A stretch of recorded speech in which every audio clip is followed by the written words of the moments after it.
ಈ ಒಂದು ಚಿತ್ರವನ್ನು ಗಮನಿಸಿದಾಗ ಯಾವ ವಿಷಯದ ಬಗ್ಗೆ ನಾವು ಚರ್ಚಿಸ್ತಾ ಇದ್ದೇವೆ ಎಂಬುದು ತಮಗೆ ಗಮನಕ್ಕೆ ಬಂದಿರುತ್ತೆ ಅಂತ ಭಾವಿಸ್ತೇನೆ.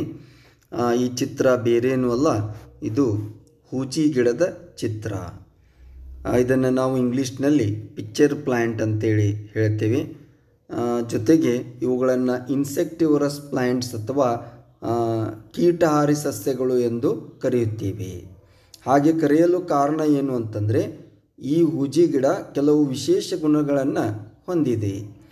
ಹೂಜಿ ಗಿಡವು ಕೂಡ ಉಳಿದ ಗಿಡಗಳಂತೆ ಹಸಿರಾಗಿದ್ದು, ದ್ಯುತಿ ಸಂಶ್ಲೇಷಣೆಯ ಮೂಲಕ ಇದು ಆಹಾರವನ್ನು ತಯಾರಿಸುತ್ತದೆ.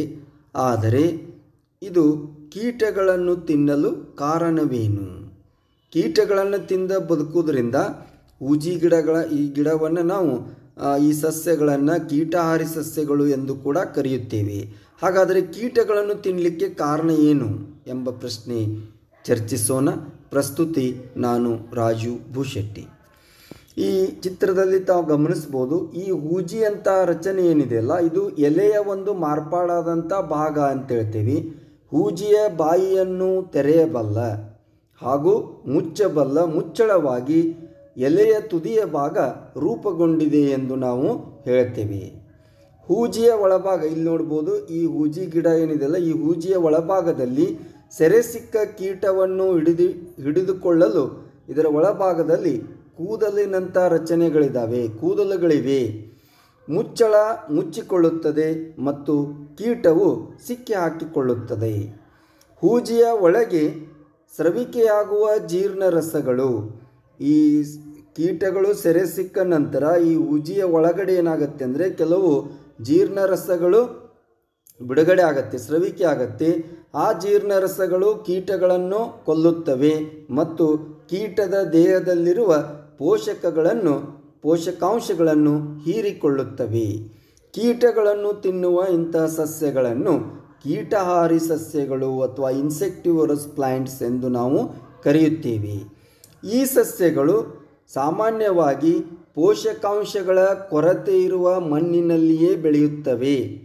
ಈ ಮಣ್ಣಿನಲ್ಲಿ, ಯಾವ ಮಣ್ಣಿನಲ್ಲಿ ಈ ಗಿಡ ಬೆಳೀತಾವಲ್ಲ, ಆ ಮಣ್ಣಿನಲ್ಲಿ ನೈಟ್ರೋಜನ್ ಹಾಗೂ ಫಾಸ್ಫರಸ್ ಜೊತೆಗೆ ಇತರೆ ಖನಿಜಗಳು ಬಹಳ ಕಡಿಮೆ ಮಟ್ಟದಲ್ಲಿ ಲಭ್ಯವಿರುತ್ತದೆ. ಆದ್ದರಿಂದ ಅಗತ್ಯ ಪೋಷಕಾಂಶಗಳನ್ನು, ಅದರಲ್ಲೂ ವಿಶೇಷವಾಗಿ ಸಾರಜನಕ ಅಥವಾ ನೈಟ್ರೋಜನ್ನನ್ನು ಪಡೆಯುವ ಉದ್ದೇಶದಿಂದ ಇವೇನು ಮಾಡ್ತವೆ ಅಂದರೆ ಕೀಟಗಳನ್ನು ತಿಂದು ಬದುಕ್ತವೆ.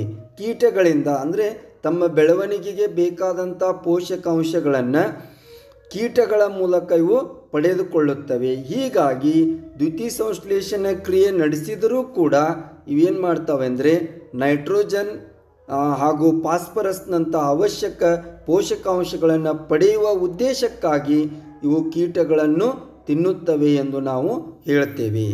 ಈ ರೀತಿಯ ಇನ್ನೂ ಹಲವಾರು ವಿಶೇಷ ವಿಷಯಗಳನ್ನು ಮುಂದಿನ ವಿಡಿಯೋದಲ್ಲಿ ಚರ್ಚಿಸೋಣ. ಧನ್ಯವಾದಗಳು.